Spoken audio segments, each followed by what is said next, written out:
오늘 아침 신문 시작합니다. 인천국제공항 출국장이 혼잡도 증가로 몸살을 앓고 있다는 기사 먼저 보겠습니다. 네, 매일경제입니다. 최근 인천국제공항 이용객들 사이에서는 탑승권 발급과 출국 심사까지 1시간이 넘게 걸린다는 불만이 제기되고 있는데요. 인천국제공항은 지난해 12월 제2여객터미널을 확장하고 스마트 패스 시스템을 대거 도입하는 등 첨단 정비를 확충해 혼잡도가 줄 것으로 기대했지만 상황은 반대로 전개되고 있습니다. 빈번한 스마트 패스 장비 오작동과 부족한 안내 요원 등이 원인으로 꼽히는데요. 노동조합은 확장 운영 시설에 1,135명의 인력이 추가로 필요하지만 인천공항이 신규 투입한 인력은 200명뿐이라고 주장했습니다. 인천공항 측은 성수기 혼잡 완화를 위해 보안검색 단기 인력을 추가 투입하고 출국장 운영 시간도 확대를 추진하고 있고요. 국토교통부도 뒤늦게 공항 혼잡도를 체계적으로 관리하는 방안에 대해서 논의하고 있다고 신문은 전했습니다. 이어서 같은 신문 기사 하나 더 보겠습니다. 한국 대표 부촌인 서울 서초구 반포동엔 그들만의 리그로 불리는 원베일리 결혼회라는 모임이 있는데요. 레미안 원베일리 입주민들이 미혼 자녀들의 단체 미팅을 지원하기 위해서 생겨났는데 지금은 반포의 다른 고급 아파트 입주민까지 참여하는 모임으로 자리 잡았다고 합니다. 입주민들끼리 결혼 중개 외에도 신혼집 세미나, 투자 모임 등을 열면서 부촌 아파트가 실질적 커뮤니티로 자리 잡은 건데요. 이런 아파트 이너서클 문화는 소개팅 앱 가입 조건이나 고가 아파트 분양 조건 등으로 확산하고 있습니다. 아파트가 단순히 신분제의 상징이 아니라 비즈니스적 실용성도 크다는 의견도 있지만 아파트 간 빈부 격차가 커지면서 사회적 양극화에 대한 우려도 제기됩니다. 다음으로 조선일보입니다.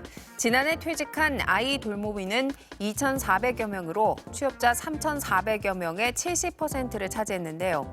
아이 돌봄 서비스 사업은 정부가 부모 소득 기준에 따라 15%에서 90%까지 비용을 지원해주기 때문에 인기를 끌고 있지만 정작 돌보미들의 근무 여건은 좋지 않기 때문입니다.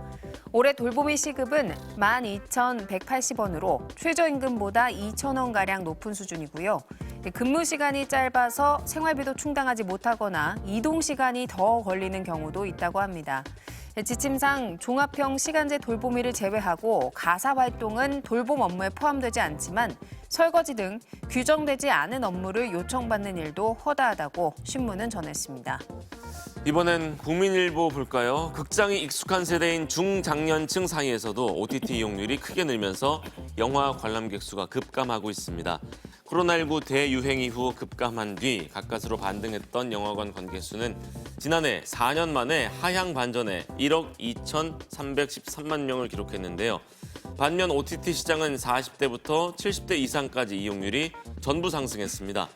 주말 오후 기준 영화관의 1인당 티켓값은 15,000원에 달하지만 OTT는 넷플릭스 기준 5,500원에 영화 수백 편을 한 달 내내 볼 수 있을 정도로 가성비가 좋기 때문인데요. OTT 업계는 시장을 더 공고히 지키기 위해서 과거 인기 드라마를 재방영하거나 해외 축구, 국내 프로야구를 독점 중계하는 등 킬러 콘텐츠 개발에 나서고 있습니다. 끝으로 지역신문 기사 보겠습니다. 광주 매일신문입니다. 6명이 숨지고 1명이 다친 광주 화정 아이파크 붕괴 참사에서 책임자들에 대한 1심 선고가 사고 발생 3년여 만에 내려졌습니다. 법원은 피고인 중 원청인 HDC 현대산업개발과 하청업체 가현건설 현장 소장에게 각각 징역 4년을 선고했고요. 이 외에 14명이 징역형과 집행유예를 선고받았습니다. 현산과 가현, 건축사무소 광장 등 법인도 각각 5억 원과 3억 원, 1억 원의 벌금형을 선고받았고요. 법원은 하지만 현산 경영진 2명과 가현 대표이사 1명 등 6명에 대해서는 직접적인 책임이 없다며 무죄를 선고했습니다. 지금까지 오늘 아침 신문이었습니다.